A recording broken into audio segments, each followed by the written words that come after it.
नमस्कार दोस्तों, स्वागत है आप सभी का हमारे YouTube चैनल आलोक ज्ञान गंगा में। मित्रों, हम हाजिर हैं आज फिर से एक नई प्रेम कहानी लेकर के, जिसका नाम है बांधूंगी प्रीत की डोर से। इससे पहले कि मित्रों आप हमारी कहानी में खो जाएं, अगर आप हमारे चैनल पर पहली बार विजिट कर रहे हैं तो कृपया चैनल को सब्सक्राइब कर लें, बेल आइकन को प्रेस कर लें, ताकि इस तरीके की कहानियां जो हर रोज मैं लेकर के आता हूं उसका नोटिफिकेशन सबसे पहले आप तक पहुंचे। तो चलिए मित्रों, देर ना करते हुए कहानी को शुरू करते हैं। दिल्ली की सड़कों पर फर्राटा भरते हुए बेतहाशा गाड़ियां दौड़ रही थी। चौराहों पर एक मिनट के लिए भी गाड़ियां रुक जाती तो जाम सा लग जाता, और फिर सिग्नल मिलते ही वे एक दूसरे से आगे निकलने के होड़ में ऐसे दौड़ पड़ते जैसे रेस में एक दूसरे से आगे निकल जाने की तैयारी हो। ऐसे ही होड़ में एक 25-26 साल की लड़की कनॉट प्लेस की सड़कों पर दौड़ती हुई जा रही थी, और उसके चेहरे पर परेशानी साफ साफ झलक रही थी। तभी वो लड़की एक कार से टकराई, जिसे देख करके कार मालिक ने कार रोक दी और उस लड़की के पास जा करके उसे उठाने का प्रयास करने लगे, और फिर उससे बोले, बेटा तुम्हें लगी तो नहीं? पहले तो आप लोग बिना देखे गाड़ी चलाते हैं, फिर ठोकर मारते हैं, और उसके बाद सहानुभूत जताने का नाटक करते हैं। अब लगी भी होगी तो क्या करेंगे? यही करेंगे कि मेरे मुंह पर चंद सिक्के मार करके चले जाएंगे। आप जाइए, मुझे नहीं चाहिए आपके पैसे, कह करके वो लड़की अपना गिरा हुआ सामान उठा करके आगे बढ़ने लगी। तभी उस कार का मालिक ने उसे आवाज दिया, बेटा मेरी बात तो सुनो। जी कहिए, अब क्या कहना चाहते हैं आप? उस लड़की ने अपनी गर्दन घुमा करके बड़े ही रूखे स्वर में उत्तर दिया, कुछ नहीं बेटा, ये मेरा विजिटिंग कार्ड है, रख लो, कभी कोई जरूरत हो तो मुझे कॉल कर लेना। अच्छा लाइए दीजिए, कह करके वो लड़की कार्ड ले करके आगे बढ़ गई। उसके बाद वो कार मालिक ड्राइवर को भी चलने का इशारा करके आगे बढ़ गया। घर जा करके उसने अपना पर्स और सामान रखा और फिर जल्दी से वॉशरूम में चली गई।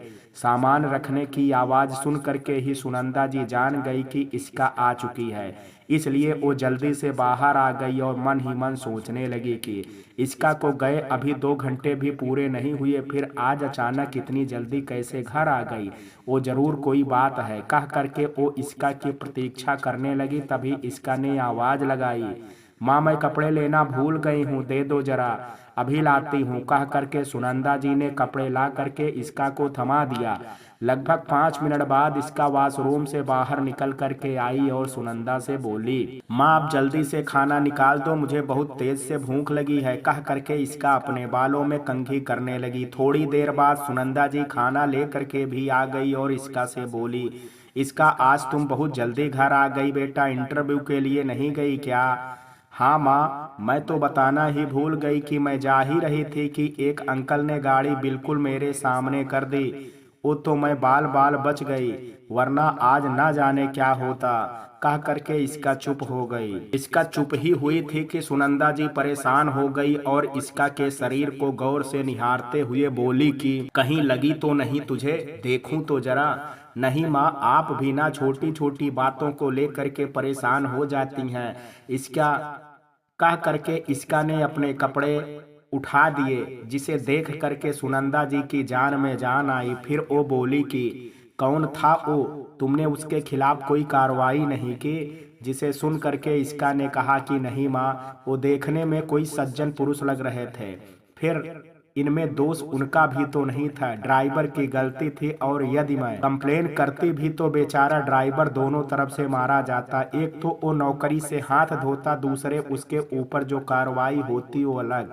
कह करके इसका चुप हो गई तो सुनंदा जी ने कहा, बेटा तुम्हारी बात तो अपनी जगह ठीक है, लेकिन आगे से ध्यान रखना, तुम तो जानती हो कि तुम ही मेरा इकलौता सहारा हो। कह करके सुनंदा जी रोने लगी, जिसे देख करके इसका उन्हें चुप कराने लगी। माँ अब इतना भी मत सोचा करो, मुझे कुछ भी नहीं होगा, कह करके वो अपना सामान उठा करके रखने लगी। तभी उसकी नजर उस विजिटिंग कार्ड पर पड़ी। ड्राइवर को गाड़ी चलाने का हुक्म दे करके मिस्टर विजय आनंद रास्ते भर उस लड़की के बारे में ही सोचते रहे। फिर उसी समय उनके दिमाग में एक आइडिया आया, जिसे उन्होंने अपनी पत्नी रश्मि को बताने के लिए आवाज भी दी। लेकिन जैसे ही रश्मि आनंद ने कहा, बोलो विजय, अभी तुम मुझसे कुछ कहना चाह रहे थे, तो विजय आनंद ने बात बदलते हुए कहा कि मैडम, ये हेयर स्टाइल आज आप पर बहुत सूट कर रहा है, कब कराया? तो रश्मि आनंद ने मुस्कुराते हुए कहा कि विजय, आप भी मुझे परेशान करने का कोई ना कोई बहाना खोजते रहते हैं। ये स्टाइल तो काफी पुराना है, लगता है कि आजकल आपका ध्यान कहीं और ही रहता है। ऐसी बातें नहीं है रश्मि, तुम तो जानती ही हो कि आजकल विनय का ध्यान न जाने कहाँ रहता है। ऑफिस के लोगों के प्रति भी उसका व्यवहार दिन प्रतिदिन बहुत सख्त होता जा रहा है। मुझे डर है कि अगर उसका यही रवैया रहा तो एक दिन वो आनंद अंपायर को ले डूबेगा।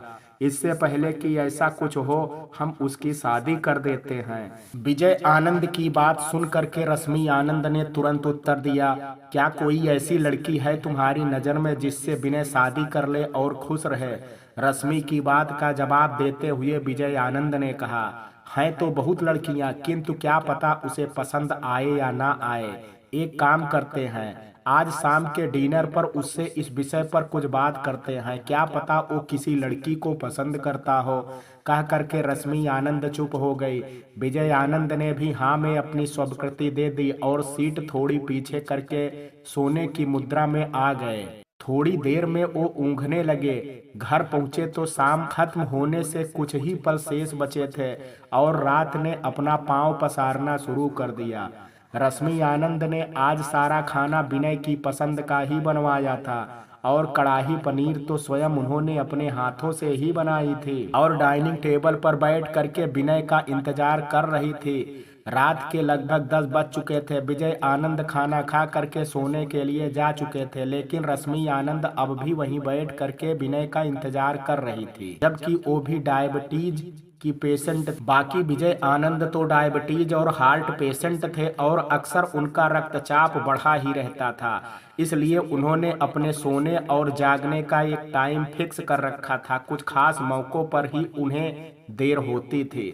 रात के 11 बज चुके थे। रश्मि आनंद वहीं लॉबी में बैठे बैठे ऊँघ रही थी। तभी राधा ने आकर के उन्हें जगाया कि मैडम, खाना खा लीजिए, बहुत देर हो चुकी है।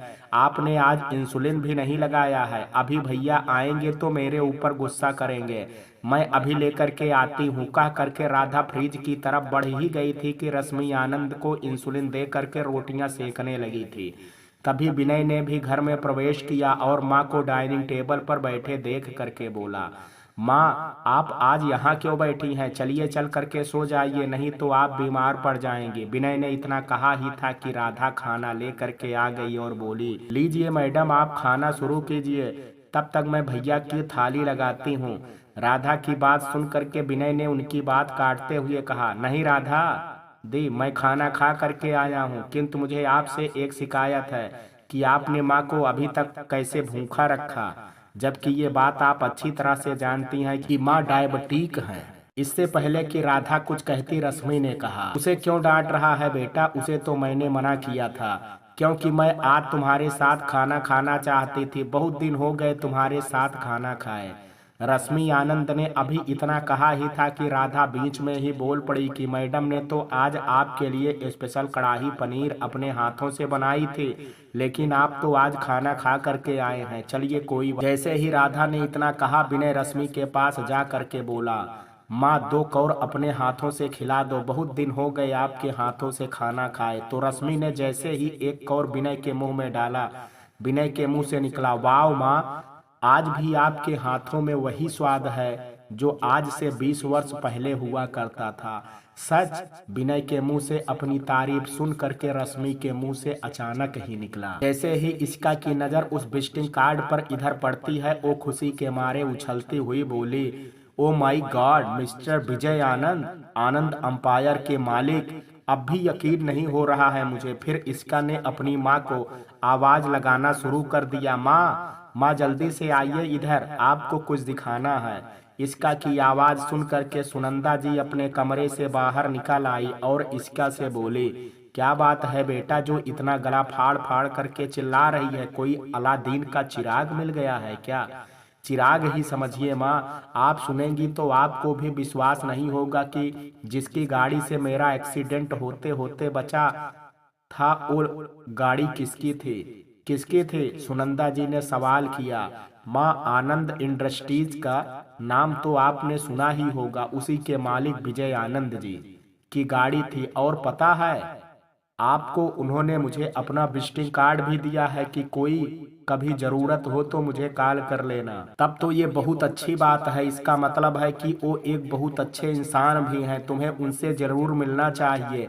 कह करके सुनंदा जी चुप हो गई और इसका ने जाने भविष्य के किन ख्यालों में खो गई। सुबह के 7 बज चुके थे। सब लोग अपनी दैनिक दिनचर्या में लगे हुए थे कि विजय आनंद भी मॉर्निंग वॉक से लौट चुके थे, किंतु रश्मि आनंद अभी तक सो रही थी और विजय आनंद को तो वैसे भी देर तक सोने की आदत ही थी। लेकिन देर तक सोने के बावजूद भी वो आज तक कभी देर से ऑफिस नहीं पहुंचे और ना ही किसी कर्मचारी या वर्कर को लेट होना उन्हें पसंद था। यही वजह थी कि ऑफिस के सारे वर्कर्स या कर्मचारी उनसे बहुत डरते थे। सुबह के 9 बज रहे थे।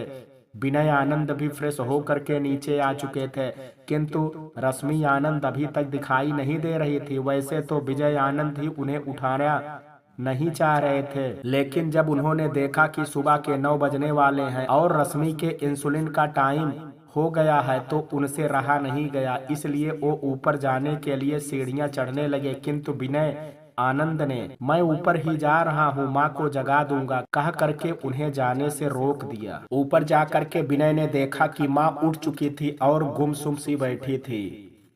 उनके आसपास कुछ तस्वीरें फैली हुई थी जिन्हें वो बहुत ही बारीकी से निहार रही थी। फिर जैसे ही उन्होंने विनय को देखा, तस्वीरें इकट्ठा करके विनय के हाथों में देते हुए बोली, विनय बेटा जरा देख करके बताओ कि कौन सी तस्वीर सबसे अच्छी है। सुबह सुबह आप क्या लेकर के बैठ गई हैं माँ? आपको अच्छी तरह से पता है कि आपकी दवाई का वक्त हो गया है और मेरे ऑफिस जाने का। विनय ने रश्मि की बात को टालते हुए कहा, तुमसे जब भी कोई बात करो बेकार में ऑफिस का बहाना लेकर के बैठ जाते हो। कभी सोचा है कि जिंदगी में ऑफिस के अलावा भी कुछ होता है? कब तक तू यूं अकेले नीरस भरी जिंदगी जिएगा? क्या तुम्हें नहीं लगता कि तुम्हारा भी कोई परिवार होना चाहिए जिसमें तेरी बीवी बच्चे हों? रश्मि विनय से बात कर ही रही थी, लेकिन विनय तो बगैर उनकी बात सुने ही ऑफिस के लिए निकल चुका था और जाते जाते राधा को रश्मि का ध्यान रखने के लिए बोल गया था। विनय के ऑफिस जाने के बाद राधा जब रश्मि के लिए नाश्ता और दवाइयाँ लेकर के आई तो देखा कि रश्मि विनय से भी अभी बातें कर रही थी, तो उसे ताज्जुब हुआ। फिर वो रश्मि से बोली, मैडम आप किससे बातें कर रही हैं? विनय भैया तो ऑफिस जा चुके हैं। क्या कहा? विनय ऑफिस जा चुका है? आज फिर वो मुझे चकमा दे गया। अच्छा ऑफिस से आने दे, उसे कह करके वॉशरूम में चली गई और लगभग 5 मिनट बाद फ्रेश होकर के निकला। इसका के साथ एक्सीडेंट की उस घटना को हुए आज पूरे 2 महीने बीत चुके थे और वो कई जगह काम की तलाश कर करके पूरी तरह से थक चुके थे। फिर उसने सोचा कि क्यों ना एक बार विजय आनंद के ऑफिस चल करके देखा जाए कि वहाँ योग्यता के बल पर काम दिया जाता है या किसी सिफारिश पर। अगले दिन इसका ऑफिस जाने के लिए तैयार हो ही रही थी। उसने नाइट ब्लू कलर की कुर्ती और चूड़ीदार सलवार पहना और फिर दोनों से मैच करता हुआ साइड से दुपट्टा डाला तथा बालों को थोड़ा पिन अप करके खुला छोड़ दिया और कानों में लंबे ईयर रिंग डाल करके अपने आप को आईने में एक बार निहारा और माँ से पूछा, माँ मैं आज कैसी लग रही हूँ? तो माँ ने इसका को एक बार ऊपर से नीचे तक निहारा और बोली, नहीं बोलूंगी इसी, तुझे मेरी ही नज़र लग जाएगी। वैसे भी मेरी नज़र बहुत खराब है, तभी तो तेरे पापा हम लोगों को अकेला छोड़ करके इस दुनिया से चले गए। उन्हें मेरी ही नज़र लग गई, कह करके सुनंदा जी रोने लगी। सुनंदा को इस तरह से रोते हुए देख करके इसका बोली, पता है माँ, जब आप इतनी पढ़ी लिखी हो करके बेवकूफ़ों जैसी बातें करती हैं तो मुझे कभी कभी आपकी बुद्धि पर बड़ा तरस आता है। कौन कहता है कि आपकी नज़र खराब है? जो कहता है उसे कहने दीजिए, उस पर ध्यान ही मत दीजिए। अरे लोगों का क्या है? जब उन्होंने मर्यादा पुरुषोत्तम राम और सीता मैया को नहीं छोड़ा तो फिर हम तो फिर भी साधारण मनुष्य हैं। फिर किस किस का मुंह रोकेंगे हम? इसलिए कोई जो कहता है उसे कहने दीजिए। बस आप खुश रहिए। मेरे लिए आपकी खुशी से बढ़ करके दुनिया की कोई भी खुशी नहीं है। इतना कह करके इसका जाने के लिए तैयार हो गई और अपनी माँ से बोली, अच्छा माँ, मैं इंटरव्यू के लिए आनंद इंडस्ट्रीज जा रही हूँ, मुझे आशीर्वाद दीजिए। कह करके अपनी माँ के पैरों में झुक गई तो सुनंदा जी ने उसके सर पर अपना हाथ रखते हुए कहा कि मेरा आशीर्वाद तो हमेशा तेरे साथ है बेटा। ईश्वर करे तुझे कामयाबी हासिल हो और दुनिया की हर वो खुशी मिले जिसकी तू हकदार है। अच्छा संभल करके जाना और आते वक्त देर हो जाए तो टैक्सी बुक कर लेना, और हाँ, पैसे की बिल्कुल चिंता मत करना।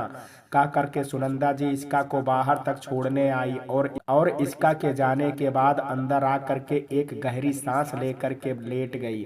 शायद आज कुछ तबीयत ठीक नहीं थी उनकी, या दिमाग में कुछ और ही चल रहा था। लगभग 1 घंटे का सफर तय करके इसका कनॉट प्लेस पहुंच चुकी थी। कनॉट प्लेस जिसे राजीव चौक के रूप में भी जाना जाता है और दिल्ली का दिल भी कहा जाता है। दिन हो या रात यहाँ पर हर समय भीड़ लगी रहती है।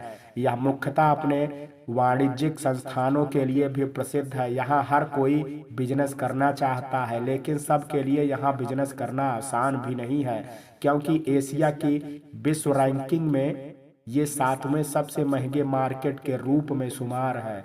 इसका को कनॉट प्लेस पहुंचने के बाद आनंद इंडस्ट्रीज को ढूंढने में ज़्यादा परेशानी नहीं हुई, लेकिन उसका ऑफिस देख करके वो जरूर एक पल के लिए हैरान हो गई कि पता नहीं इतनी बड़ी इंडस्ट्रीज में उसे जॉब मिलेगी भी या नहीं।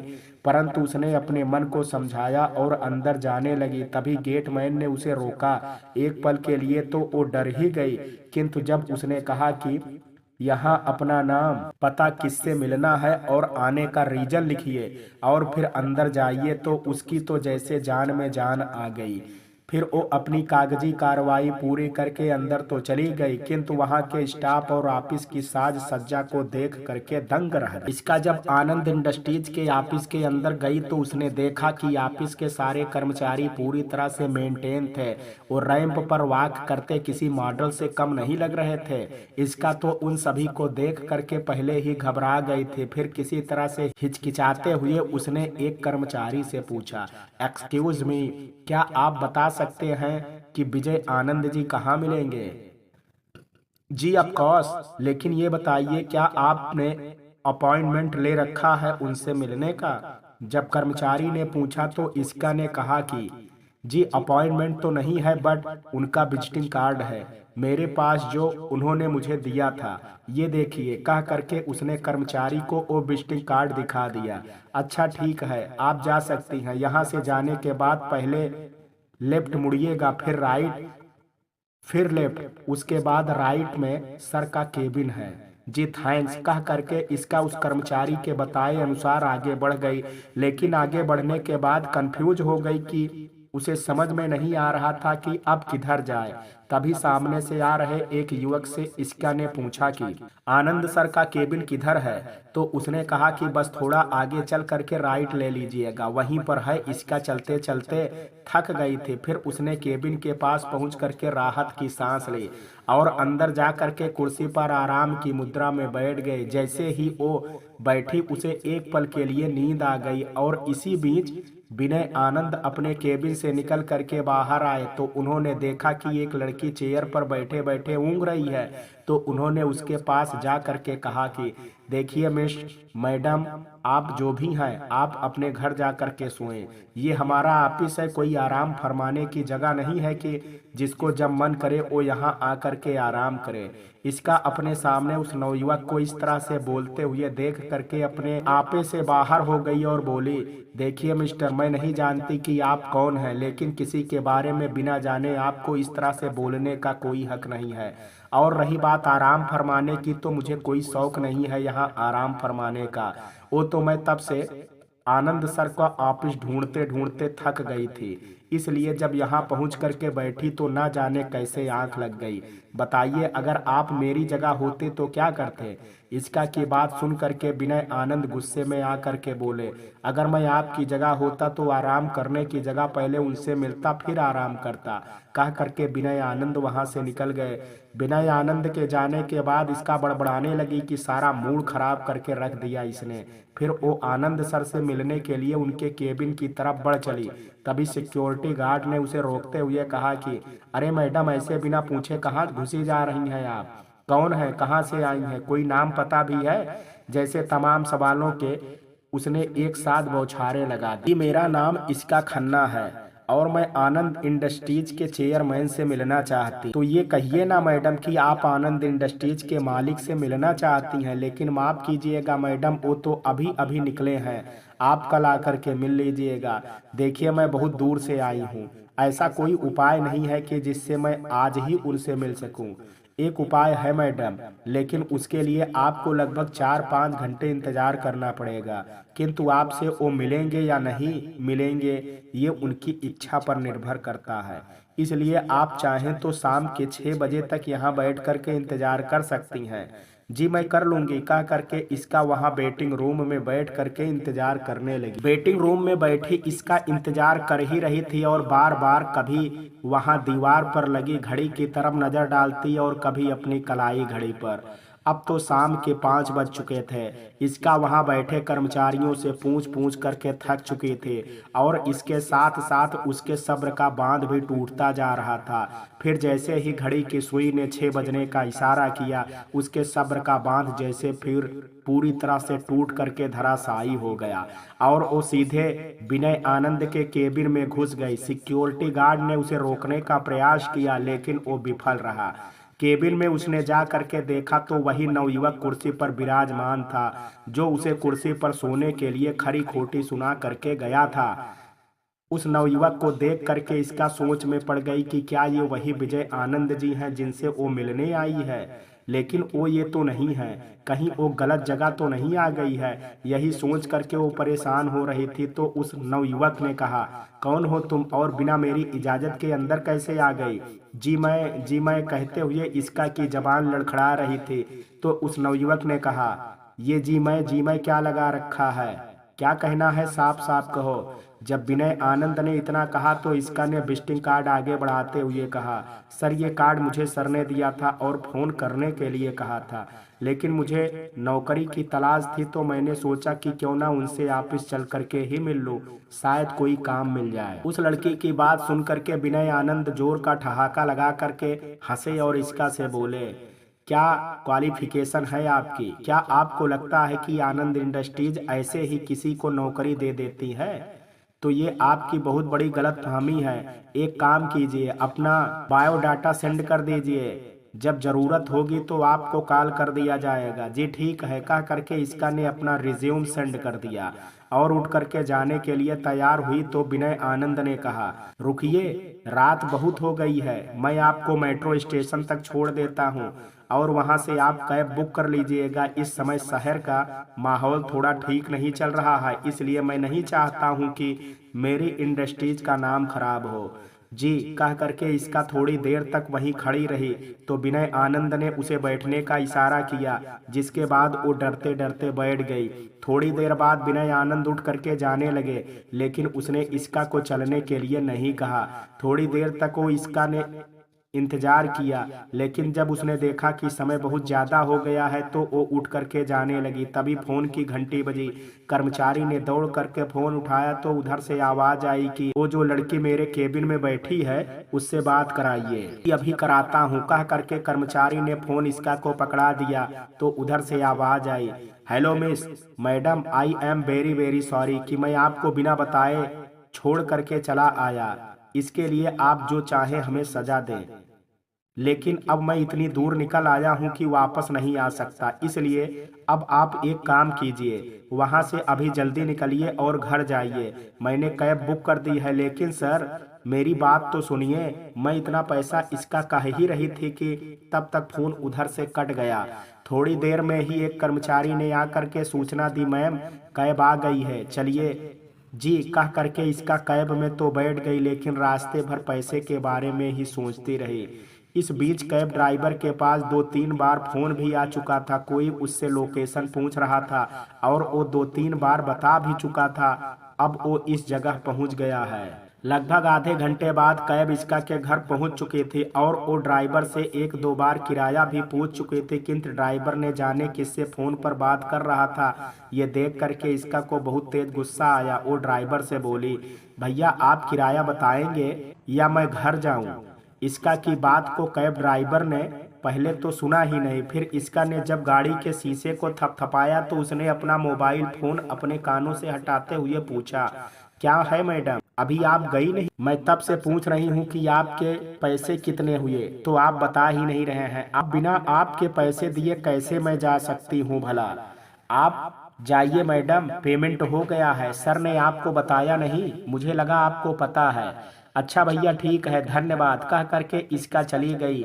देखा तो माँ टकटकी लगाए बालकनी की तरफ ही देख रही थी और इसका को देखते ही जल्दी से गेट खोलने के लिए नीचे आ गई और जैसे ही गेट खोला इसका को ऊपर से नीचे तक ये कहते हुए निहारने लगी कि तुम ठीक तो हो ना बेटा? हाँ माँ, देखिए मैं बिल्कुल ठीक हूँ, पर आप इतना क्यों डरी हुई हैं? कुछ नहीं बेटा, बस ऐसे ही, तुझे गए बहुत देर हो गई थी इसलिए बहुत चिंता हो रही थी। ऊपर से मिसेज खन्ना ने जब कई दुर्घटनाओं के बारे में गिना दिया तो मुझे तेरी बहुत चिंता होने लगी थी।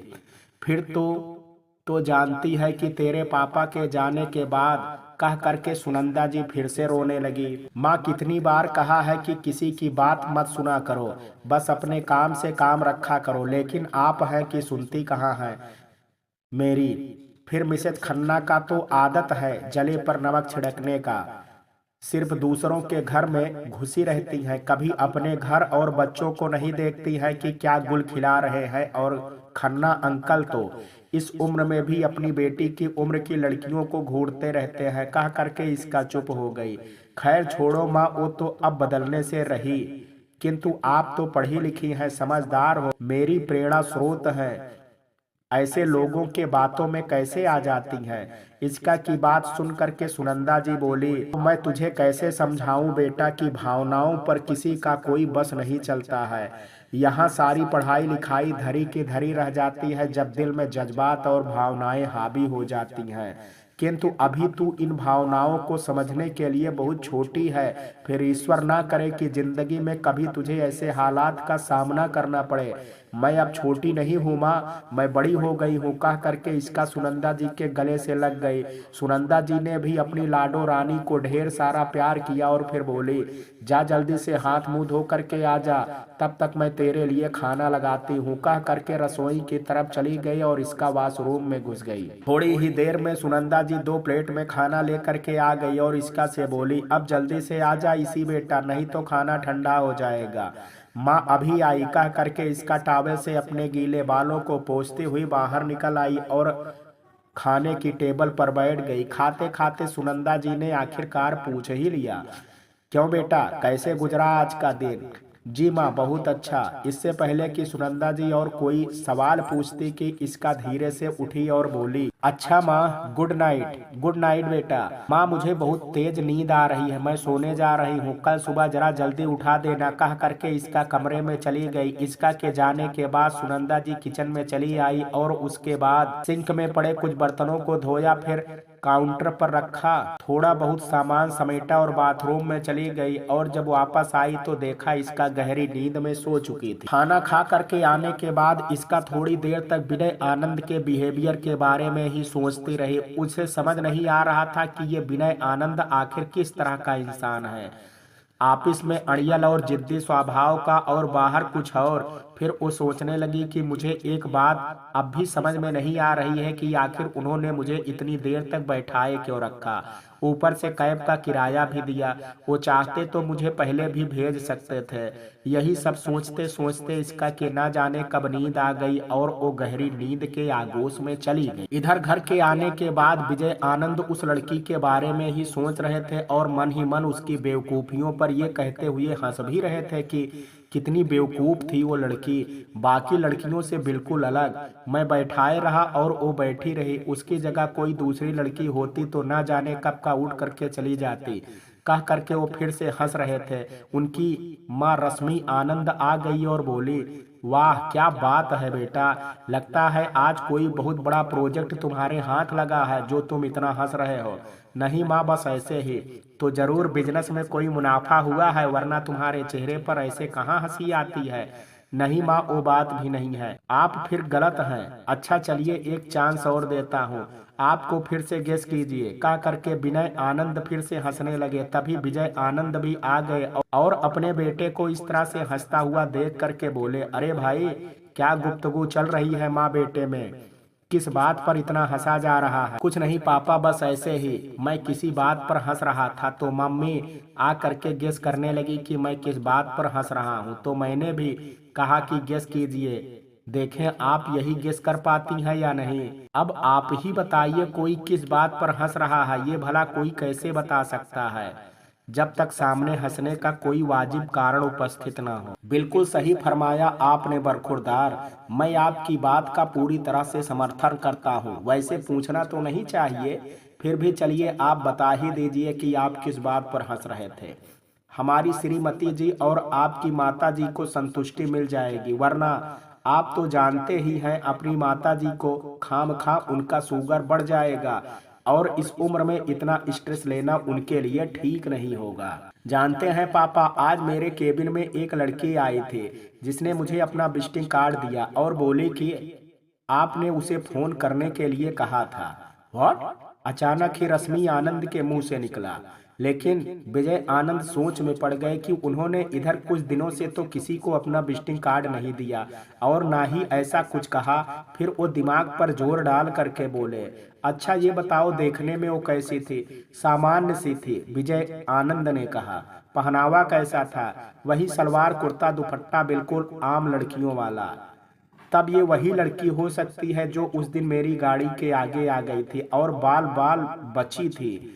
बेटा बड़ी खुददार लड़की है वो।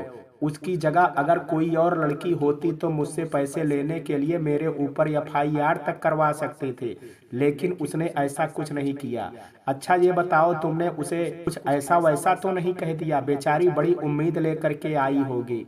नहीं पापा, मैंने ऐसा कुछ नहीं कहा, मैं भी उसे परख ही रहा था ये क्या कर सकती है। पर वो तो बड़ी बेवकूफ निकली। कह करके विजय आनंद फिर हंस पड़े, जिसे देख करके विजय आनंद बोले, नहीं बेटा, मैं नहीं मानता कि वो लड़की बेवकूफ हो सकती है। हाँ, परिस्थितियां और हालात कभी कभी इंसान को बेवकूफ बनने पर विवश कर देते हैं। अरे 6 बज गए, इसका ने सुबह जल्दी उठाने को कहा था। कह करके सुनंदा जी इसका को जगाने लगी।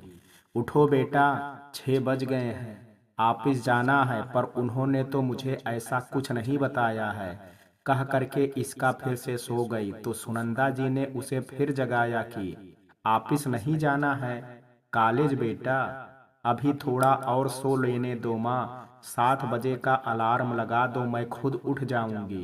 कह करके इसका फिर सो गई। सुनंदा जी भी अपने घर के कामों में व्यस्त हो गई।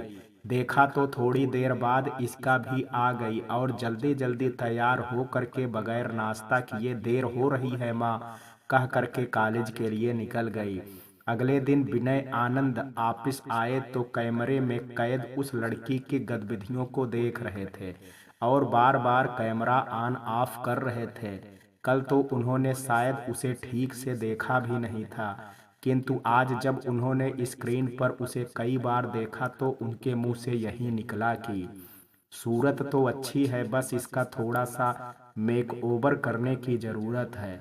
फिर उनके दिमाग में बार बार अपने पापा द्वारा कहे गए शब्द भी गूंज रहे थे। परिस्थितियां और हालात इंसान को कभी कभी बेवकूफ बनने के लिए मजबूर कर देते हैं। तो हो सकता है कि कल को ये लड़की भी परिस्थितियां अच्छी होने से कुछ अच्छा कर जाए। अब इसकी परिस्थितियां मैं बदलूंगा। कह करके विनय आनंद ने उसका रिज्यूम निकलवाया और अपने सेक्रेटरी को उसके दिए गए नंबर पर कॉल करके अगले दिन मिलने के लिए कहा। सेक्रेटरी ने जब फोन किया तो सुनंदा जी ने फोन रिसीव किया तो उधर से आवाज आई कि हेलो, क्या मैं इश्का जी से बात कर सकता हूँ? जी, आप कौन बोल रहे हैं? सुनंदा जी ने पूछा। जी, मैं आनंद इंडस्ट्रीज से विनय आनंद जी का पर्सनल सेक्रेटरी बोल रहा हूँ। देखिए अभी वो घर पर नहीं है, कॉलेज गई हुई है। आप जो भी बताना चाहते हैं मुझे बता सकते हैं, मैं उसकी माँ बोल रही हूँ। जब सुनंदा जी ने कहा तब सेक्रेटरी ने कहा कि उनको बता दीजिएगा कि कल ऑफिस आना है इंटरव्यू के लिए, विनय सर ने बुलाया है। ठीक है कह करके सुनंदा जी ने फोन रख दिया और अपने काम में लग गई। थोड़ी देर बाद जब इसका आई तो वो बोली, आज तुम्हारे लिए तो दो खुशखबरी है, सुनोगी तो खुशी से पागल हो जाओगी। एक तो तुम्हारी फेवरेट डिश है और दूसरी तुम खुद गेस करो। कह करके सुनंदा जी ने गेंद इसका की तरफ उछाल दी। घर में जो खुशबू फैली है वो बता रही है कि आज मेरे फेवरेट छोले भटूरे बने हैं। और दूसरा कि मुझे पता नहीं है, आप खुद ही बता दो ना माँ। कह करके इसका एक प्लेट में छोले भटूरे लेकर के खाती हुई बोली, अच्छा तो आज छोले भटूरे देख करके बिल्कुल भी सब्र नहीं हुआ कि चलो माँ को भी पूछ लिया जाए। जब सुनंदा जी ने कहा तो इसका ने कहा कि वो तो आप जानती ही हैं माँ कि मैं इसे किसी से शेयर नहीं कर सकती। अच्छा चलो अब दूसरी खुशखबरी बताओ क्या है। जब सुनंदा जी ने फिर कहा तो इसका बोली, अब पहेलियां मत बुझाओ माँ, बता भी दो। ठीक है बताती हूँ, पहले अपनी आंखें तो बंद कर। अच्छा ठीक है माँ। कह करके इसका ने अपनी आंखें बंद कर ली तो सुनंदा जी ने कहा कि दूसरी खुशखबरी ये है कि कल तुझे आनंद इंडस्ट्रीज बुलाया गया है इंटरव्यू के लिए। सच माँ। कह करके इसका अपनी माँ के गले से लग गई। अच्छा अब बस भी कर, जा थोड़ी देर आराम कर ले, फिर कल के लिए तैयारी कर लेना। ठीक है माँ। कह करके इसका कमरे में चली गई, लेकिन उसे अब भी विश्वास नहीं हो रहा था कि उसे इंटरव्यू के लिए बुलाया गया है। इसका आज रोज की अपेक्षा जल्दी उठ गई थी मेट्रो जो पकड़नी थी उसे, परंतु उसे समझ नहीं आ रहा था कि वो क्या पहने। तभी उसे याद आया कि पिछले साल होली पर उसके मामा ने जो ड्रेस दिलवाई थी वो भी तो पहन सकती है। वो फिर क्यों ना पहने, उसका भी तो अभी एक बार भी नहीं पहना है। फिर वहां तो सभी लड़कियों ने उसी टाइप का ड्रेस पहन रखी थी। यही सोच करके इसका ने वो ड्रेस निकाली और अपने ऊपर लगा करके अपने आप को जब आईने में निहारा तो आईना ने जैसे उससे कहा कि सोचती क्या, पहन ले। तो इसका ने अब दोबारा नहीं सोचा, ड्रेस पहन करके तैयार हो गई। तैयार हो करके जब उसने अपने आप को आईने में देखा तो ड्रेस उस पे काफी फब रही थी। ब्लैक डेनिम पैंट और लाइट ब्लू कलर में वो काफी खूबसूरत लग रही थी। तभी सुनंदा जी भी आ गई उसके लिए नाश्ता लेकर के और इसका को देख करके बोली, तुम इस ड्रेस में आज बहुत प्यारी लग रही हो, बिल्कुल ऑफिस गर्ल। पता है तुम्हारे पापा कहा करते थे कि एक दिन हमारी बिटिया ऑफिस जाएगी, बिल्कुल मेम साहब बन करके देख लेना। सुनंदा फिर वो बोली, अच्छा लो गुड़ और दही खा लो, सब कुछ अच्छा होगा। और हाँ अब जल्दी से निकल जाओ। जी माँ। कह करके इसका अपने घर से बाहर निकल आई। सुनंदा जी उसे तब तक निहारती रही जब तक वो उनकी आंखों से ओझल नहीं हो गई। ठीक 10 बजे इसका आनंद इंडस्ट्रीज पहुंच गई थी। उस दिन की अपेक्षा आज ऑफिस में काफी गहमा गहमी थी। कुछ लोग इधर उधर चहलकदमी करते हुए भी दिखाई दे रहे थे। इसका को आज कुछ पूछना नहीं पड़ा, वो सीधे आज आनंद के केबिन के सामने वेटिंग रूम में बैठी हुई थी। थोड़ी देर बाद एक कर्मचारी आया और इसका से बोला, मैम सर ने आपको अंदर बुलाया है। जी ठीक है। कह करके इसका विनय आनंद के केबिन के पास पहुंच करके दरवाजा नॉक करके बोली, मैं आई कम इन सर, प्लीज कम इन। जैसे ही विनय आनंद ने कहा इसका अंदर चली गई और जा करके खड़ी हो गई तो विनय आनंद ने कहा, please sit. Thank you sir. कह करके इसका सबका अभिवादन करके बैठ गई। उस समय वहां पर कई लोग उपस्थित थे जिनमें विजय आनंद भी थे, जिन्हें देख करके इसका पैर छूने के लिए आगे बढ़ी, लेकिन उन्होंने उसे बैठने का इशारा किया तो इसका बैठ गई और अपने अंदर के भय को दूर करने का प्रयास करने लगी। और जैसे ही विनय आनंद ने कहा कि मिस इसका, क्या आप तैयार हैं हमारे सवालों का जवाब देने के लिए, तो इसका ने कहा यस सर। उसके बाद सभी ने बारी बारी से उससे कई सवाल पूछे, जिनमें 4-5 सवालों को छोड़कर इसका ने सभी के सधे हुए और संतुलित उत्तर दिए, जिससे सभी लोग संतुष्ट नजर आए। उसके बाद विजय आनंद ने इसका से कहा कि अब तुम घर जा सकती हो। तो इसका सभी को धन्यवाद करते हुए बाहर निकल आई। बाहर आ करके उसने सबसे पहले पानी पिया। देखते ही देखते इसका पूरा एक बोतल पानी पी गई और फिर वहीं बैठ गई। तभी एक कर्मचारी आकर के बोला, मैम चलिए आपको स्टेशन तक छोड़ दूं। नहीं, मैं खुद चली जाऊंगी, कह करके इसका अपना बैग उठा करके जाने लगी। उठा करके जाने के लिए तैयार हो गई, तभी विजय आनंद भी बाहर आए और बोले, जाओ बेटा, हम लोग कोई एहसान नहीं कर रहे हैं। हम सब जानते हैं कि तुम एक बहुत खुददार लड़की हो, परंतु हमारी इंडस्ट्री सभी लड़कियों को ये सुविधा मुहैया कराती है। ठीक है सर, आप कह रहे हैं तो आपकी बात नहीं टालूंगी मैं, कह करके इसका ने विजय आनंद का चरण स्पर्श किया। तो विजय आनंद ने कहा, खुश रहो। फिर वो बोले कि मुझे विश्वास है कि बहुत ही जल्द तुम मेरी ये इंडस्ट्री ज्वाइन करोगी और इसे एक दिन बहुत ऊंचाइयों तक ले जाओगी। थैंक यू सर, कह करके इसका कैब में आकर के बैठ गई। देखा तो वही कैब ड्राइवर था जो उसे परसों रात में छोड़ने आया था। तो इसका ने उससे लगे हाथ पूछ लिया कि भैया, आप ही ने तो मुझे परसों छोड़ा था। तो कैब ड्राइवर ने कहा कि याद नहीं है मैडम, दिन रात इतने लोगों को छोड़ता हूँ, अब किस किस का चेहरा याद रखूं। ओके बाबा, आइंदा नहीं पूछूंगी, गलती हो गई जो पूछ लिया, कहती हुई इसका अंदर चली गई। विनय आनंद घर आने के बाद इसका के बारे में ही सोच रहे थे कि आखिर ना चाहने के बावजूद भी मैं इसका के लिए क्यों इतना फिक्रमंद रहने लगा हूँ। क्या इसका मुझे अच्छी लगने लगी है? यदि हाँ, तो मैं इस बात को एक्सेप्ट क्यों नहीं कर पा रहा हूँ कि कोई लड़की फिर से मेरी ज़िंदगी में आ सकती है जो पूरी तरह से मेरी ज़िंदगी बदल करके रख देगी। लेकिन अगले ही पल वो चीखने लगे कि नहीं, कोई लड़की फिर से मेरी ज़िंदगी में नहीं आ सकती। मुझे इश्क नहीं हो सकता है, ये इस भयानक बीमारी को फिर से अपने गले से नहीं लगा सकता, चाहे जो हो जाए।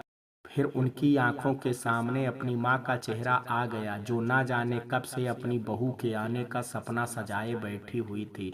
हालांकि उनके पिताजी कुछ नहीं कहते थे, लेकिन जब वे अपने पड़ोसियों को अपने नाती पोतों के साथ बैठ करके खेलते हुए देखते थे, तो देख करके उनकी भी इच्छा बलवती हो उठती थी। किंतु विनय आनंद की जिद के आगे विजय आनंद और रश्मि आनंद ने हार मान ली थी, क्योंकि विनय आनंद ने जिंदगी में कभी भी शादी न करने की कसम खा रखी थी। किंतु विनय आनंद आज सोचने पर मजबूर थे कि अगर उन्हें एक लड़की ने धोखा दे दिया तो जरूरी तो नहीं कि संसार की हर एक लड़की वैसी ही हो। यही सब सोचते सोचते विनय आनंद दिशा के बारे में भी सोचने लगे कि कैसे दिशा मेरी जिंदगी में हवा के एक झोंके की भांति आई थी, जिसे देखते ही मुझे लगा कि हाँ, यही है मेरी जिंदगी, मेरी हमसफर, जिसकी मुझे तलाश थी। दिशा से मेरी मुलाकात मेरे एक दोस्त ने एक पार्टी में करवाई थी, जहां दिशा को देखते ही मुझे पहली नज़र में प्यार हो गया था। धीरे धीरे मैं उसकी मद भरी आंखों में डूबता गया, उसके गेसुओं में उलझता गया, उसके बाहु पास में आबद्ध हो गया था। परंतु एक दिन जो मैंने देखा था, तो मुझे जैसे अपनी आंखों पर विश्वास ही नहीं हुआ। दिशा मेरे उसी दोस्त के साथ प्यार की पेंगे बढ़ा रही थी और नशे में कह रही थी कि जानते हो अजय, तुम्हारा वो दोस्त विनय भले ही इतने बड़े इंडस्ट्रीज का मालिक है, लेकिन प्यार के मामले में बिल्कुल अनाड़ी है। तुम्हारे जैसी बातें उसमें कहाँ है? कह करके दिशा ने अपने ओंठों को अजीत के ओंठों पर रख दिया और बोली, डार्लिंग चलो अंदर चलते हैं, तुमसे कुछ प्राइवेट बातें करनी है। ओके जानू, कहता हुआ अजीत भी दिशा की कमर में एक हाथ डाल करके और एक हाथ दिशा के कंधे पर रख करके अंदर चला गया। मैं यानी विनय उन दोनों को ये अश्लील हरकतें करते हुए देख करके खून का घूंट पी करके रह गया। मेरे जी में आया कि अभी इस वक्त इन दोनों का खून कर दूं, फिर ना जाने कौन सी अदृश्य शक्ति ने मेरे बढ़ते हुए हाथों को रोक लिया। बाद में मुझे पता चला कि वे दोनों पति पत्नी हैं और इतने दिन से मुझे ब्लैकमेल कर रहे थे। खैर, उस घटना ने मुझे दुखी तो बहुत किया, लेकिन मैंने अपने आप को कमजोर नहीं पड़ने दिया। दिशा आई, बहुत रोई गिड़गिड़ाई, किंतु मैंने उसकी एक नहीं सुनी। सुनता भी कैसे, उसने विश्वास जो तोड़ा था मेरा, वो विश्वास जो अपने से ज़्यादा किया था मैंने उस पे, और बदले में सिर्फ प्यार चाहिए था मुझे, लेकिन उसने तो मेरे विश्वास का ही खून कर दिया। फिर निकाल फेंका मैंने उसे अपनी ज़िंदगी से, उसी तरह से जिस तरह से उसने मुझे धोखा दिया था। फिर उसी दिन से मैंने तय कर लिया था कि मेरी ज़िंदगी में आज के बाद कोई दूसरी लड़की नहीं आएगी जो मेरी भावनाओं को क्षति पहुंचाएगी, आर्थिक स्तर पर या मानसिक स्तर पर ना जाने आज क्यों भावनाएं फिर से प्रबल हो उठी हैं। घर आकर के इसका विनय आनंद के बारे में ही सोच रही थी कि आखिर किस तरह के इंसान हैं विनय आनंद जी, विजय आनंद जी, और उनमें कितना फर्क है। दोनों नदी के दो किनारों की तरह एक दूसरे से कितने अलग हैं, जो कभी नहीं मिल सकते। इसका ये सोच ही रही थी कि तभी सुनंदा जी ट्रेक में दो चाय का कप और नमकीन लेकर के आ गई और इसका से बोली, लो बेटा चाय पियो और ये बताओ कैसा गुजरा आज का दिन। बहुत अच्छा रहा माँ, पर कह करके इसका रुक गई तो सुनंदा जी बोली, पर क्या बेटा? जो भी है बेटा साफ साफ बताओ। तुम्हारी माँ होने के साथ साथ तुम्हारी दोस्त भी हूँ, इसलिए तुम मुझसे अपनी कोई भी बात बेझिझक कह सकती हो। शायद तुम्हारी समस्या का मैं कोई उचित समाधान निकाल सकूं। नहीं माँ, ऐसा कोई बात नहीं है। अपनी माँ के गले में अपने दोनों हाथ डाल करके प्यार से झूलते हुए इसका बोली, माँ हूँ तेरी, तू मुझसे कुछ नहीं छुपा सकती, चल अब बता भी दे। कह करके सुनंदा जी चुप हो गई तो इसका बोली, माँ ये विनय आनंद जी जो हैं इनका व्यवहार मुझे कुछ समझ में नहीं आता। कभी कभी तो ये इंसान मुझे पूरा पागल लगने लगता है। अगर मुझे वहाँ जॉब मिल भी जाती है तो पता नहीं मैं कर पाऊंगी भी या नहीं। देखो बेटा, हमें जल्दबाजी में किसी के बारे में कोई धारणा नहीं बनानी चाहिए। फिर तू अभी उस इंसान को जानती ही कितना है, दो ही तो दिन हुए हैं तुम्हें वहां गए हुए। पर माँ, विजय आनंद जी को तो देखते ही मैं तुरंत समझ गई थी कि ये बहुत अच्छे इंसान हैं। फिर मैं यहाँ कैसे गलत हो सकती हूँ? देखो बेटा, ईश्वर ने हम सबको एक दूसरे से भिन्न बनाया है। यहाँ तक कि एक माँ की दो संतानें भी एक दूसरे से भिन्न होती हैं। फिर ये तो दो माँओं की संतानें हैं जिनके पालन पोषण का ढंग अलग अलग रहा होगा। फिर इनमें भला समानता कैसे हो सकती है? हाँ, कुछ आदतें या गुण जरूर मिल सकते हैं।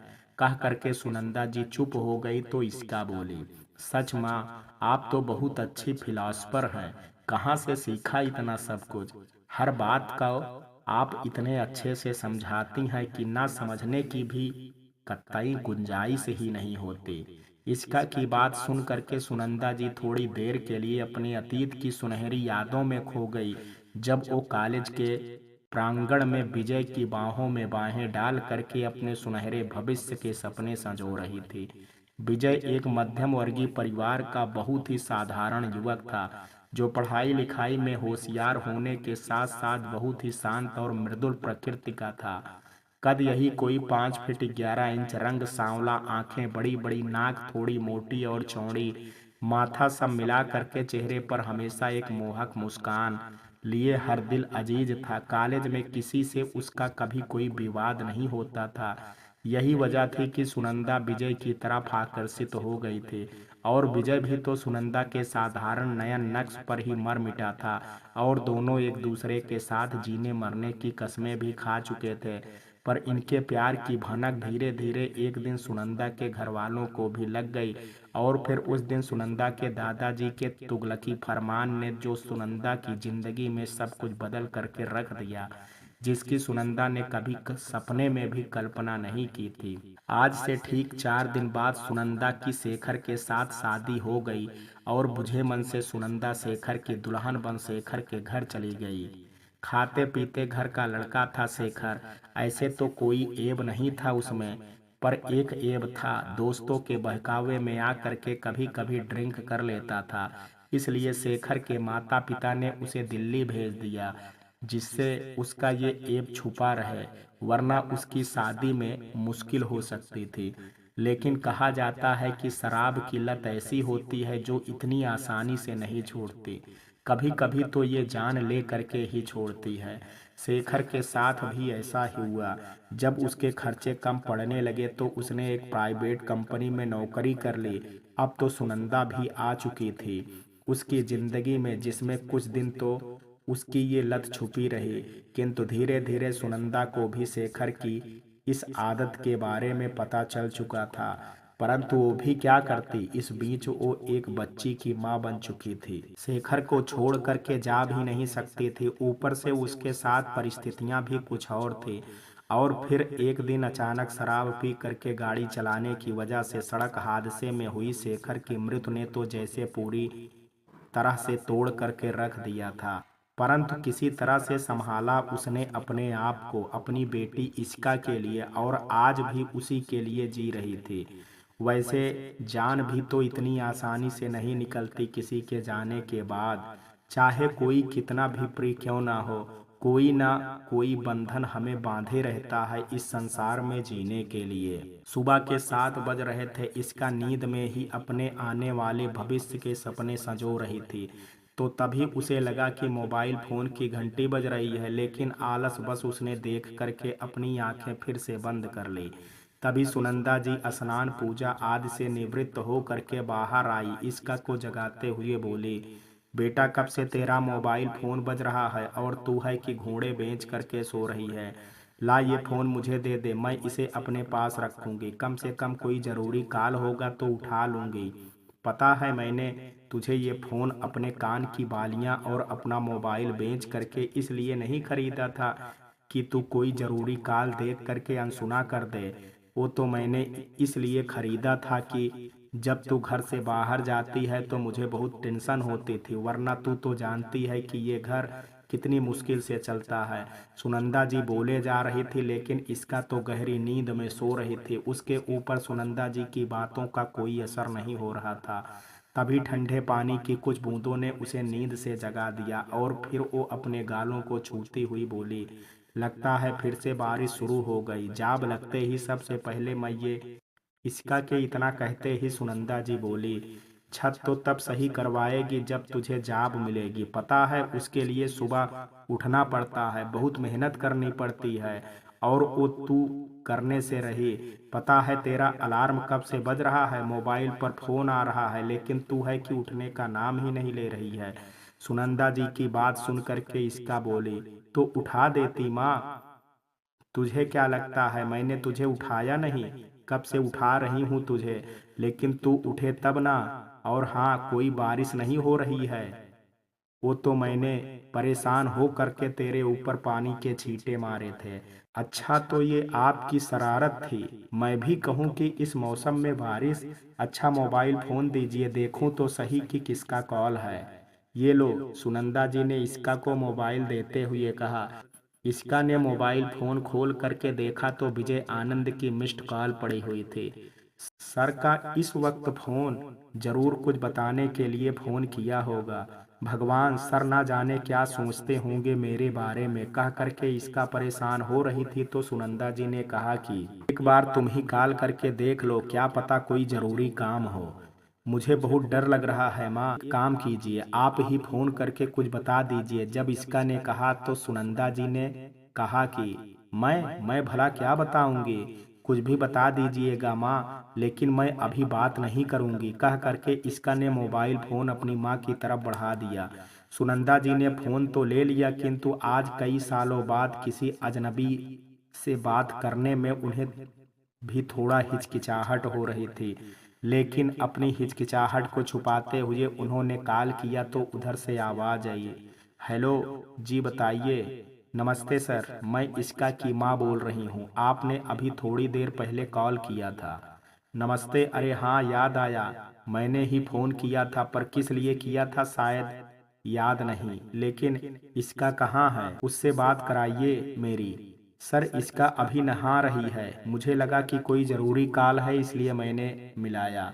हाँ ज़रूरी तो है, पर मैं इसका को ही बताना चाहता हूँ, वो निकल आए तो बोल दीजिएगा मुझे कॉल करे। कह करके विजय आनंद फोन रखने ही वाले थे कि तब तक इसका आ गई और उसने अपनी माँ के हाथ से फोन लेते हुए कहा, हेलो, गुड मॉर्निंग सर, मैं इसका बोल रही हूँ। गुड मॉर्निंग बेटा, कैसी हो? मैं ठीक हूँ सर।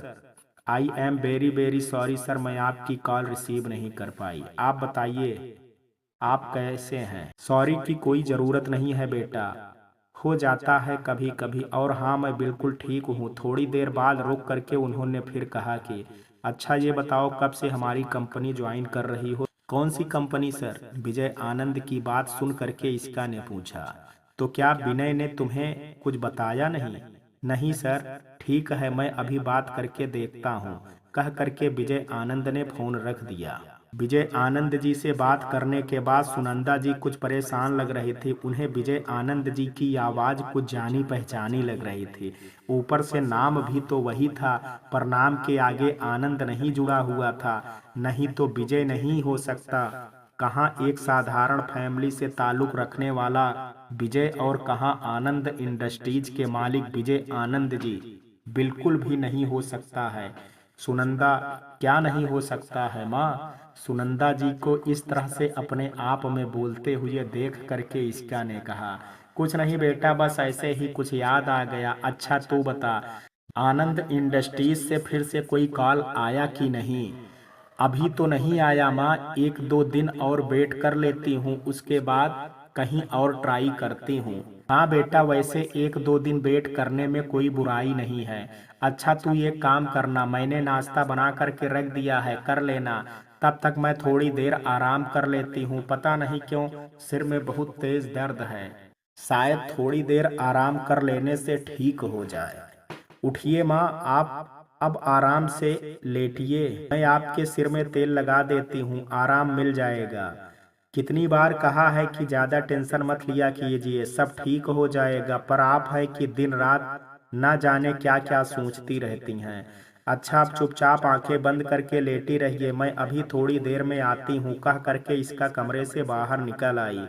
ये तुम नहीं समझोगी बेटा कि कैसे तुम्हारे पापा के जाने के बाद तुम्हारे मामा जी हम दोनों का खर्च उठा रहे हैं, और इसके लिए भाभी से ना जाने उन्हें कितनी खरी खोटी सुननी पड़ती है। आखिर उनकी भी तो फैमिली है। लेकिन ये दादाजी से किए गए वादे को अब तक पूरा कर रहे हैं। जाते जाते दादाजी ने उनसे यही कहा था कि बेटा, सुनंदा की जिंदगी मेरी वजह से बर्बाद हुई है, तुम इसका ख्याल रखना। इसलिए इसका से बात करने के बाद विजय आनंद विनय आनंद का इंतजार कर रहे थे, और सुबह से 5-6 कप चाय पी चुके थे।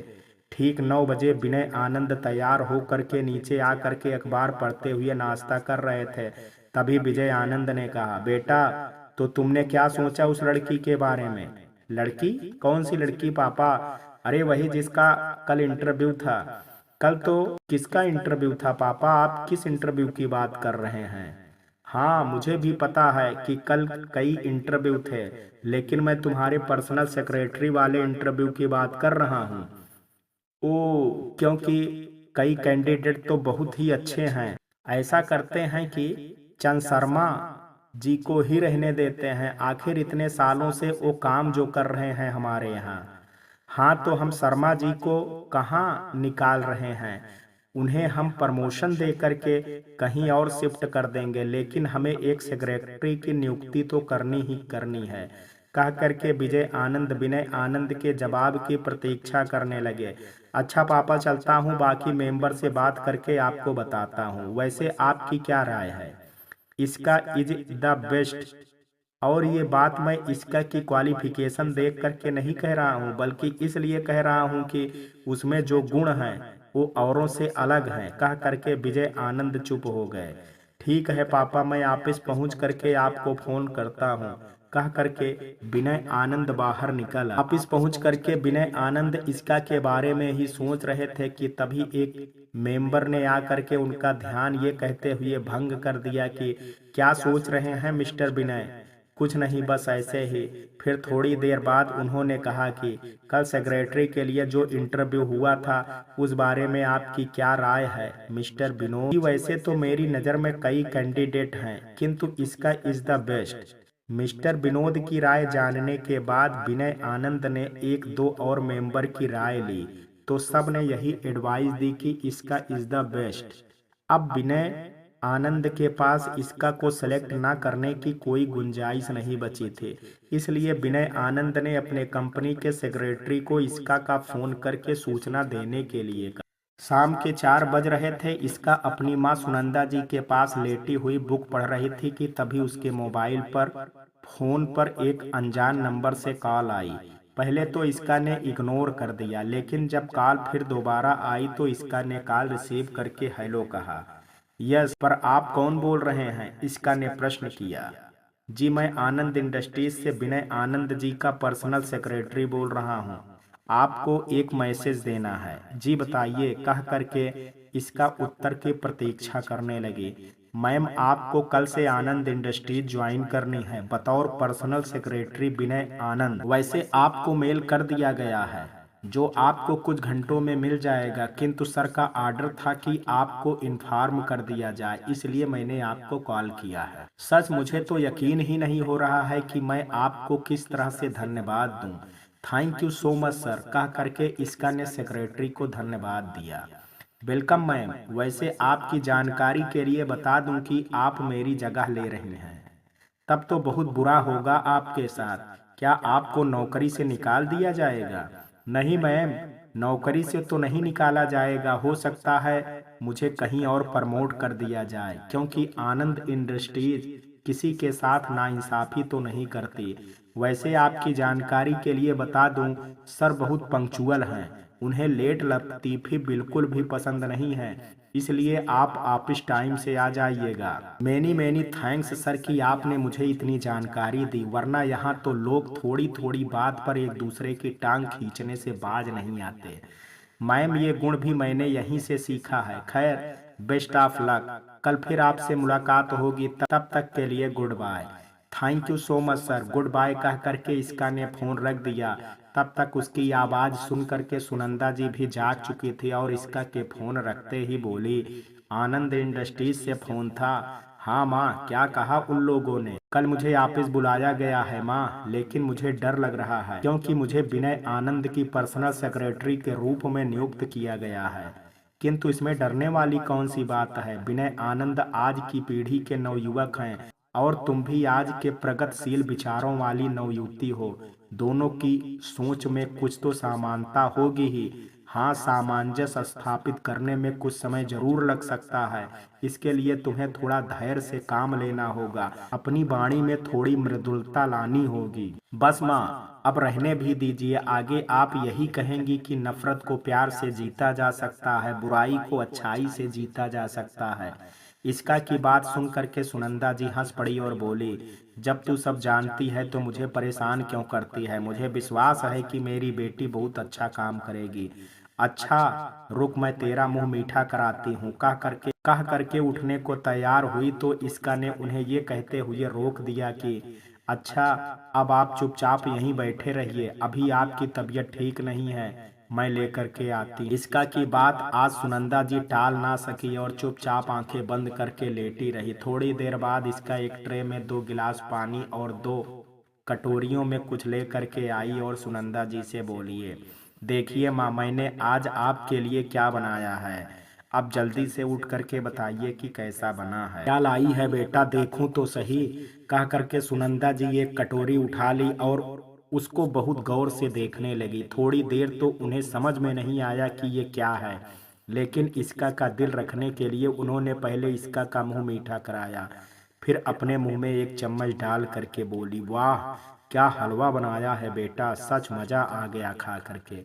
रहने भी दीजिए माँ, मुझे पता है कि अच्छा नहीं बना है, ऊपर से चीनी की जगह मैंने नमक डाल दिया है और आप हैं कि झूठी तारीफ की। कोई बात नहीं बेटा, तूने कोशिश तो की, मेरे लिए यही बहुत है।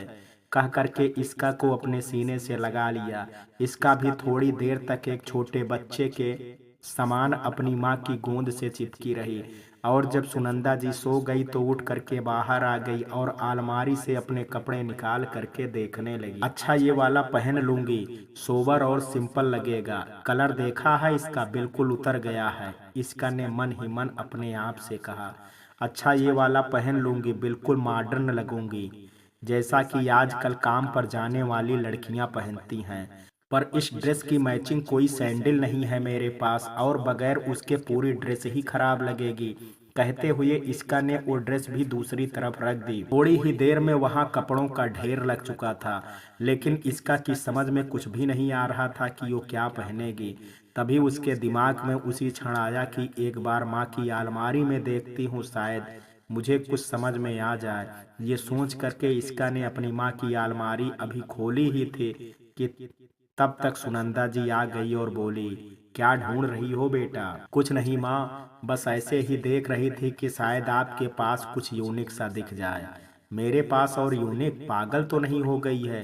तुझे तो पता है कि तेरे पापा के जाने के बाद मैंने ये सब पहनना छोड़ दिया था। अब तो मेरे पास सिर्फ साड़ियाँ ही मिलेंगी तुझे। कह करके सुनंदा जी चुप हो गई। तभी इसका ने एक नेवी ब्लू कलर की साड़ी निकाली जिस पे गोल्डन कलर का बॉर्डर था और सुनंदा जी से बोली, माँ ये साड़ी कैसी रहेगी?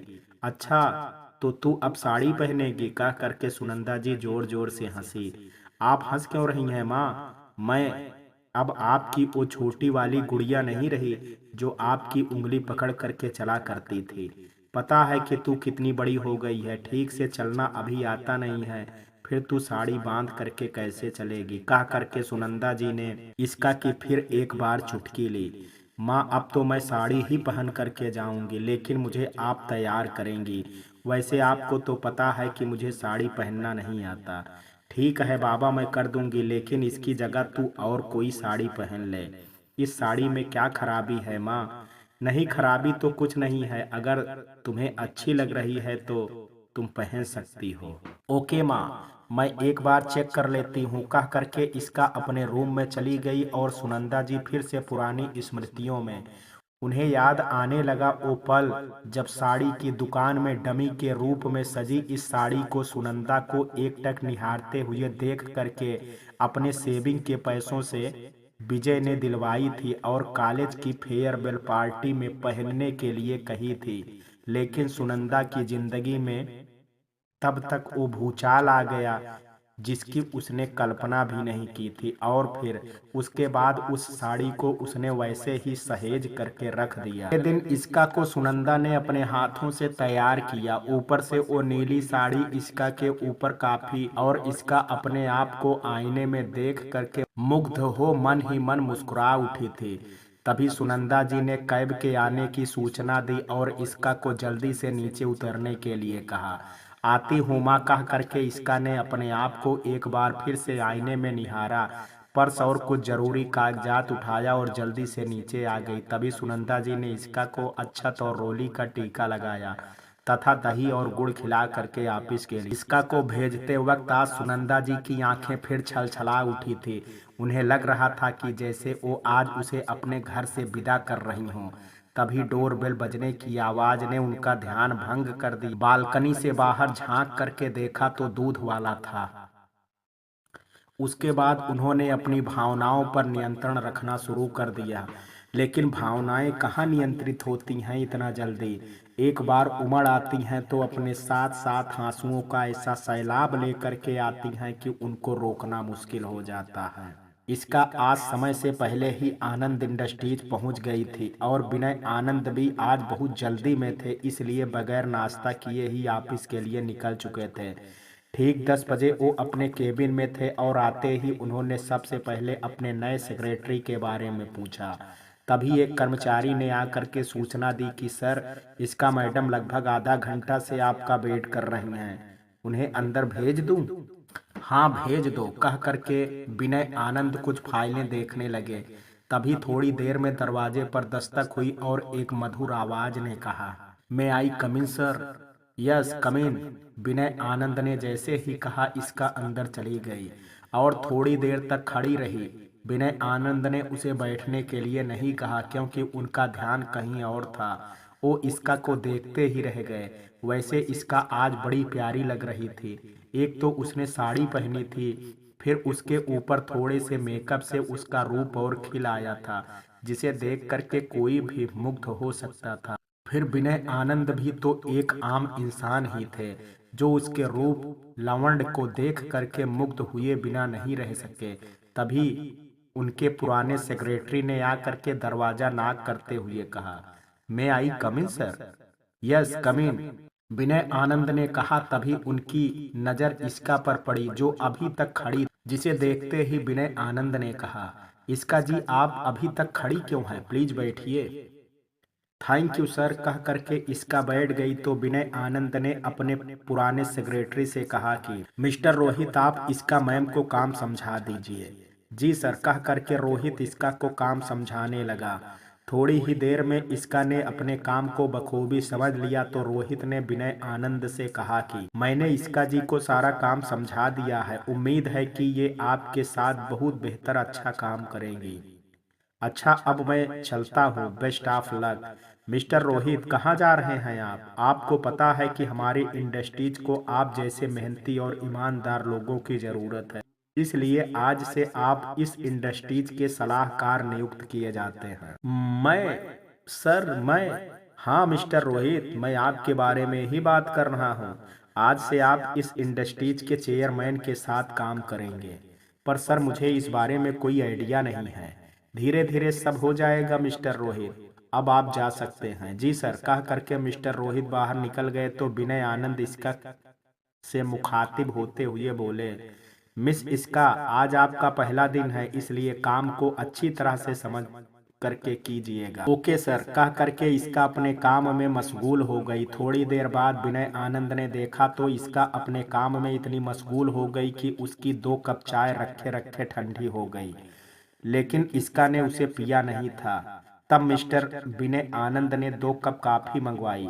लगभग थोड़ी देर में एक चपरासी 2 कप कॉफी लेकर के आ गया तो 1 कप कॉफी विनय आनंद ने इसका की टेबल पर रखने के लिए कहा। चपरासी इस बार भी कॉफी इसका की टेबल पर रख करके चला गया, किंतु इस बार भी जब इसका ने कोई प्रतिक्रिया नहीं की तो विनय आनंद ने कहा, इसका मैडम पहले कॉफी पी लीजिए फिर काम कीजिएगा। तो इसका ने कहा कि जी सर आपने कुछ कहा? हाँ मैम, आप तो काम में इतनी मशगूल हैं कि आपने ना कुछ दिखाई देता है ना कुछ सुनाई देता है। आपकी 2 चाय ठंडी हो गई, अब कॉफी भी ठंडी हो रही है, तो मैंने कहा कि कॉफी पी लीजिए।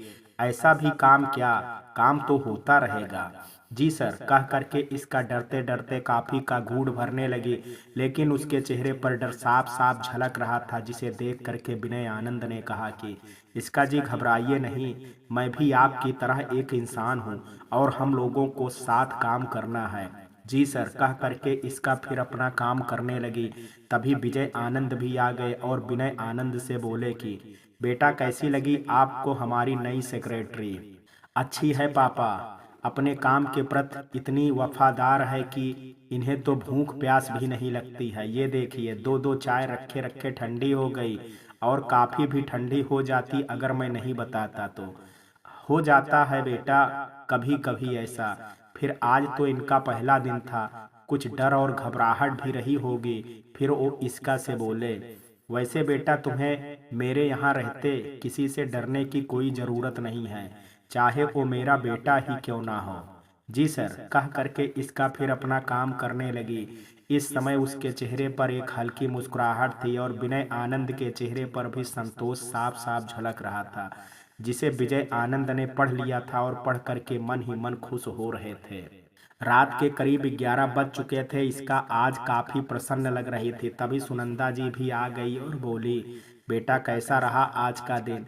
बहुत अच्छा माँ, और पता है आपको कि विनय आनंद जी बहुत ही अच्छे हैं। मैं तो फिजूल में ही परेशान हो रही थी। आपने ठीक ही कहा था कि किसी को जाने बगैर उसे उसके बारे में कोई धारणा नहीं बनानी चाहिए। चलो अच्छा है, मैं तो नाहक ही तुझे ले करके बहुत डर रही थी कि पता नहीं कैसा गुजरा होगा तेरा दिन। अच्छा चल अब जल्दी सो जा, कल फिर ऑफिस जाना है। कह करके सुनंदा जी ने लाइट बंद कर दी, किंतु इसका की आंखों में सुनहरे भविष्य के सपने अब भी तैर रहे थे। जब उसके पास अपना खुद की गाड़ी और बंगला होगा, ये सब सोचते सोचते इसका कब सो गई वो जान ही नहीं पाई। सुबह चिड़ियों की चहचहाहट सुन करके आंखें खुली तो आज की सुबह उसे बहुत अच्छी लग रही थी। थोड़ी देर बाद देखा तो पूरब से लालिमा बिखेरते हुए सूर्य देवता भी उदित हो गए थे, जिनको इसका अपनी खुली आंखों से प्रसन्न होकर के निहार रही थी। थोड़ी देर बाद इसका अंदर आ गई, फ्रेश होकर के ऑफिस के लिए तैयार होने लगी। तब तक सुनंदा जी भी आ गई और नाश्ता तैयार करने लगी। थोड़ी देर बाद इसका तैयार होकर के ऑफिस के लिए निकल गई। विनय आनंद भी ऑफिस आ चुके थे। उन्होंने नोटिस किया कल की अपेक्षा इसका आज काफी प्रसन्न दिखाई दे रही है, तो उन्होंने भी मौका देख करके इसका को फाइल ले करके अपने पास बुलाया। थोड़ी देर बाद इसका फाइल ले करके विनय आनंद के पास आ गई। विनय आनंद ने जानबूझ करके फाइल गिरा दी। इसका उठाने के लिए नीचे झुकी ही थी कि विनय आनंद खुद झुक करके उठाने लगे, जिसे देख करके इसका पीछे हट गई। इसका को पीछे हटते देख करके विनय आनंद समझ चुके थे कि इसका बाकी लड़कियों से अलग है। फिर धीरे धीरे इसका के प्रति वो आकर्षित होते चले गए। फिर एक दिन उन्होंने अपने दिल की बात इसका से कह दी कि इसका जी मैं आपसे शादी करना चाहता हूँ। शादी की बात सुन करके इसका सहम गई। वो उस समय विनय आनंद की बातों का कोई जवाब नहीं दे पाई और उठ करके वहां से चली गई। इसका के जाने के बाद विनय आनंद सोच में पड़ गए कि कहीं मैंने कुछ गलत तो नहीं कह दिया, ना जाने इसका जी क्या सोच रही होंगी मेरे बारे में। फिर उनका भी किसी काम में मन नहीं लगा और वो भी घर चले गए। घर पहुंच करके विनय आनंद अपने कमरे में जा करके चुपचाप लेट गए। किसी से कोई बात नहीं की और रात में खाने पर भी नहीं आए। विनय आनंद जब खाने पर नहीं आए तो विजय आनंद एवं रश्मि आनंद दोनों को बहुत चिंता हुई। फिर दोनों विनय आनंद के कमरे में गए और जा करके बोले, बेटा तबीयत तो ठीक है तुम्हारी? हाँ माँ पा, बस थोड़ा सर दर्द हो रहा है, कुछ बोलने बात करने का मन नहीं हो रहा था इसलिए नहीं आया। तो ऊपर खाना मंगवा दे रही हूँ बेटा, लेकिन कुछ तो थोड़ा खा लो। जब रश्मि आनंद ने कहा तो विनय आनंद ने कहा कि नहीं माँ, इस समय बिल्कुल भी नहीं, अगर होता तो जरूर खा लेता।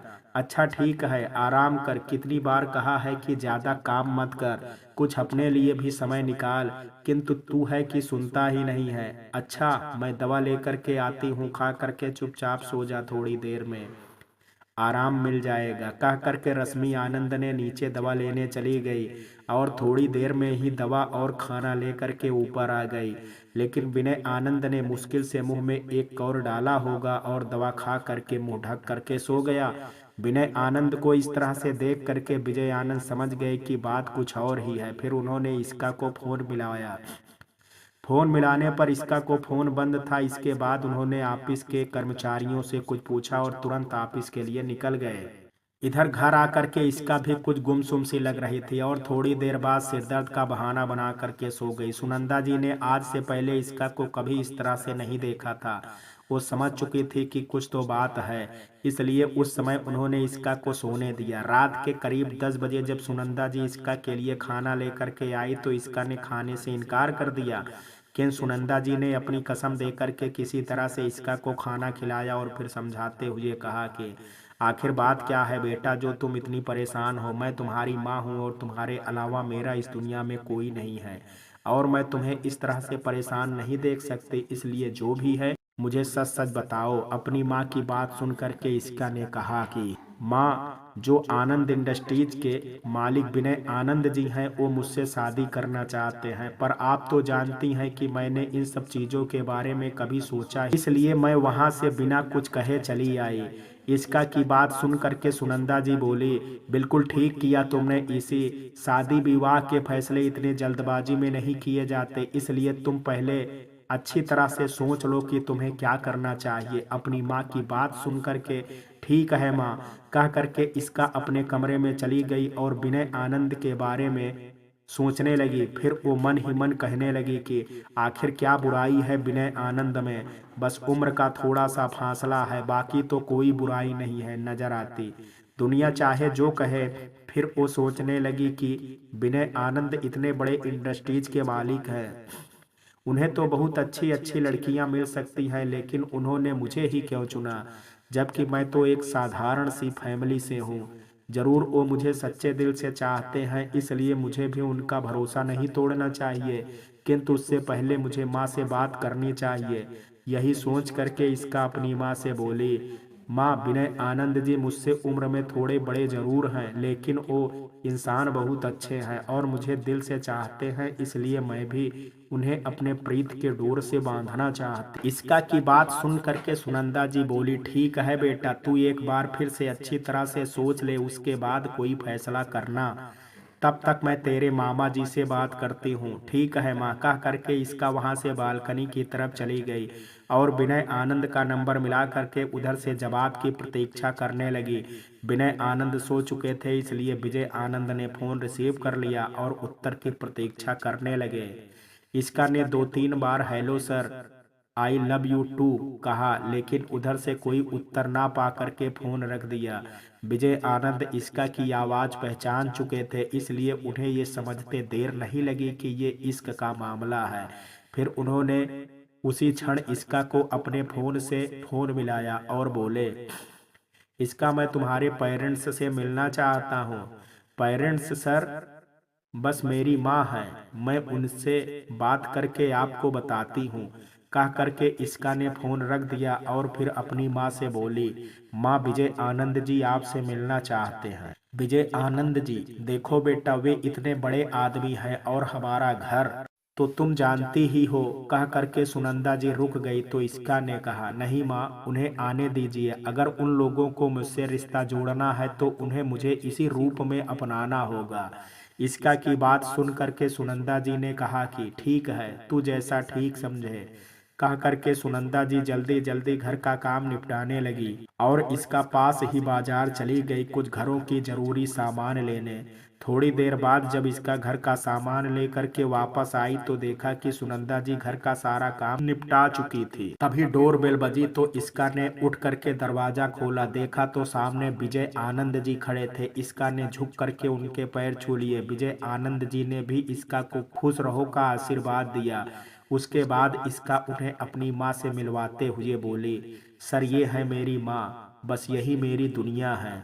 अच्छा आप लोग बातें कीजिए, तब तक मैं चाय बनाती हूँ। कह करके किचन में चली गई इसका के जाने के बाद जब विजय आनंद जी ने सुनंदा से आज इस तरह से सामना हुआ तो उनकी आंखें फटी की फटी रह गई। उन्हें समझ में नहीं आ रहा था कि क्या बात करें। आंखों के आगे आज फिर एक बार वही दृश्य घूम रहे थे जब सुनंदा के दादाजी ने कहा था कि नहीं, ये नहीं हो सकता, जमीन की धूल को मैं अपनी बेटी के माथे पर नहीं सजा सकता। विजय आनंद जी को इस तरह से चुपचाप बैठे हुए देख करके सुनंदा जी ने चुप्पी तोड़ते हुए कहा, क्या सोच रहे हैं विजय जी? सुनंदा जी, यही कि अब मेरे बेटे की जिंदगी आपके हाथों में है। मैं नहीं चाहता एक बार फिर से वही कहानी दोहराई जाए। विजय आनंद जी की बात सुन करके सुनंदा जी ने कहा कि जी विजय जी, मेरी भी बेटी की जिंदगी का सवाल है। इससे पहले कि मेरे घर वाले कुछ करें, मैं चाहती हूँ कि दोनों की प्रीत के मजबूत बंधन में बांध दिया जाए। आप जल्दी से जल्दी शादी की कोई डेट निकलवाइए। मैं भी अपनी जिम्मेदारी जल्द से जल्द पूरी कर लेना चाहती हूँ। सुनंदा ये कह ही रही थी कि इतनी देर में इसका चाय ले करके आ गई तो विजय आनंद ने कहा कि आज मैं बहुत खुश हूँ, इस खुशी में मुंह मीठा हो जाए। फिर एक मिठाई उठा करके उन्होंने इसका को खिला दी और बोले, अब जल्दी से तुम मेरे घर आ जाओ, फिर हम बाप बेटी मिल करके खूब बिजनेस मीटिंग करेंगे। विजय आनंद की बात सुन करके इसका शर्मा करके अंदर चली गई। उसके बाद विजय आनंद भी उठ करके जाने के लिए तैयार हो गए और सुनंदा जी से बोले, अच्छा अब मैं चलता हूँ और जल्दी से शादी की कोई डेट निकलवाता हूँ। अगले दिन विजय आनंद जी ने सुनंदा जी को फोन करके बता दिया कि आज से 2 दिन बाद शादी है, शादी मंदिर में कर देंगे और धूमधाम से रिसेप्शन करेंगे। विजय आनंद जी की बात सुन करके सुनंदा जी भावुक हो गई और बोली कि आपने तो मेरी सब मुश्किल हल कर दी विजय जी, नहीं तो मैं ये सोच करके डर गई थी कि इतनी जल्दी मैं शादी की तैयारी कैसे कर पाऊंगी। मैंने कुछ नहीं किया सुनंदा जी, सब ऊपर वाले की मर्जी है। अच्छा चलिए अब ये सब छोड़िए और बेटी की शादी की तैयारी कीजिए। जी विजय जी, आप भी कह करके सुनंदा जी ने फोन रख दिया। आज सुनंदा जी के लिए एक एक पल बहुत भारी हो रहा था। वो इसका से नजरें नहीं मिला पा रही थी। एक वही तो थी उसका संबल, जिसके कंधे पर सर रख करके वो रो सकती थी। लेकिन साथ ही साथ उन्हें इस बात की भी खुशी थी कि इसका अच्छे घर में जा रही है, जहां उसे किसी चीज का अभाव नहीं होगा। सुनंदा जी यही सब सोच रही थी कि तब तक शादी संपन्न हो गई।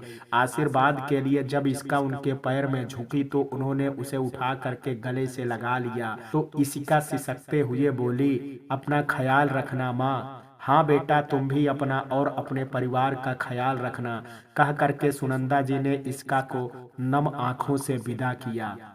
इसका की शादी अच्छे से संपन्न हो जाने के बाद सुनंदा जी ने अपने सभी घर वालों और रिश्तेदारों को ये सूचना दे दी कि 2 दिन बाद इसका की शादी का रिसेप्शन पार्टी है। जल्दबाजी में शादी हो गई थी।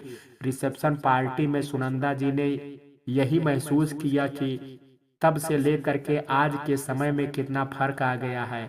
लोगों के विचारों में या पैसों का असर है कि जो लोग आज से 25 साल पहले उसकी शादी और विरोधी थे, आज इसका के भाग्य और ससुराल की प्रशंसा करते हुए नहीं थक रहे थे वो लोग। तो मित्रों, ये कहानी आपको कैसी लगी? आप अपनी राय मुझे कमेंट बॉक्स में ज़रूर दीजिएगा। वीडियो पसंद आया हो तो वीडियो को लाइक शेयर, अगर चैनल पर पहली बार विजिट कर रहे हैं तो कृपया चैनल को सब्सक्राइब करना ना भूलें। कल मिलते हैं एक नई कहानी के साथ। तब तक के लिए जय हिंद, जय भारत।